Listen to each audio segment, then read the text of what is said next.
नवादा जिलों में दबंगों द्वारा काफ़ी घरों में आग लगाया गया, जिसमें से 21 घर जलकर राख हो गए। वो घर किसी और का नहीं था बल्कि वो दलित लोग का, जिसमें से सभी लोग मांझी और एक दो गिने चुने रविदास लोग रहते थे। घर जलाने के कारण यह था कि वहाँ पर ज़मीनी विवाद चल रहा था, काफ़ी दिनों से विवाद चल रहा था, जिसमें से एक नंदू पासवान करके व्यक्ति है, पहले हवलदार में रह चुका है, वो रिटायरमेंट कब का ले लिया है और अब दबंगई पे चल गया है। लेकिन उनके घर वालों का कहना है कि ये नंदू पासवान बेगुनाह है, उसका कोई भी हाथ नहीं है। जिनका घर जला है उन लोग को कहना है कि इसमें हाथ नंदू पासवान का है 100%, क्योंकि राह चलते हुए भी बोलता था कि तुम्हारा घर जला देंगे, तुमको गोली मार देंगे, इस तरह के बयानबाजी करता था राह चलते हुए।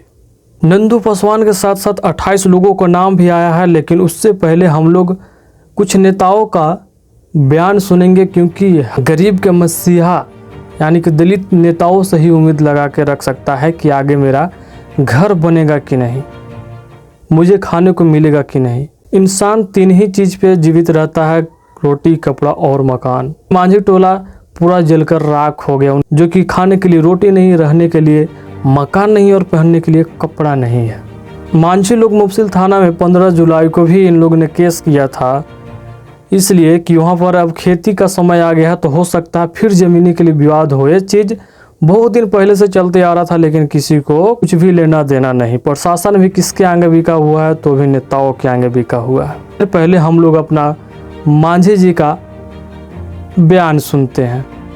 बरसों बरसों से एक जगह पर रह रहे हैं, दुसाध जाति के भी लोग वहाँ पर रह रहे हैं, लेकिन यही विरोधी दल के लोग और खास करके जो यादव समाज के लोग हैं, यादव को क्यों टारगेट कर रहे हैं? में एक आध लोगों दुसाध जाति के लोगों को अपना पक्ष में कर करके उनको आगे बढ़ा करके यहाँ घटना का अंजाम दिया है, जिसका प्रमाण यह है कि पुलिस जब पकड़ा धरी किया है तो 12 को ज्यादा भी लोग पकड़े गए हैं।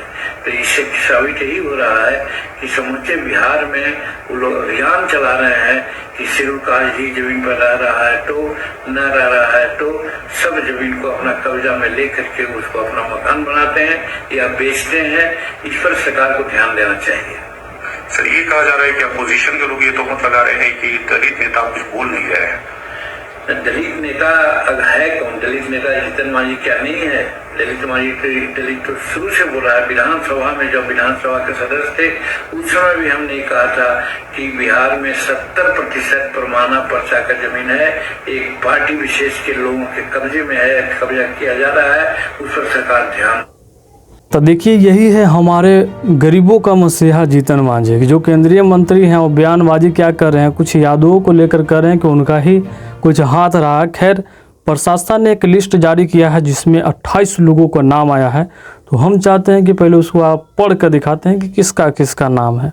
नंदू पासवान, पन्नू पासवान, शिव पासवान, शरण पासवान, राम नगीना पासवान, नागेश्वर पासवान, मिथुन पासवान, चंद्रदीप पासवान, मुन्नी पासवान, राजकुमार पासवान, अविनाश कुमार, विक्रम कुमार, दीपक कुमार, मुकेश पासवान, पवन कुमार, सोनू पासवान, जमुना चौहान, सोमर पासवान, नुन्नू प्रसाद, आशीष यादव, महेश कुमार, अखिलेश कुमार, दशरथ चौहान, बद्री चौहान, रामशरण चौहान, यदुनंदन चौहान, सिपाही चौहान और एक है विकास पासवान। इसमें से बताइए कि कितना यादव का नाम आया है।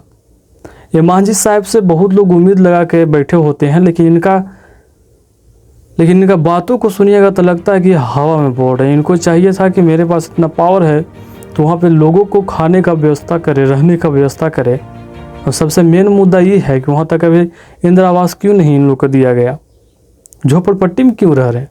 अगर पाका के मकान हो तो उसमें कभी भी आग नहीं लगता, लेकिन झोपड़पट्टी था इस वजह से लग गया। सबसे मेन पॉइंट यही है कि वहाँ पर लोगों को पक्का का घर क्यों नहीं बनवाए, इंदिरा आवास क्यों नहीं मिला।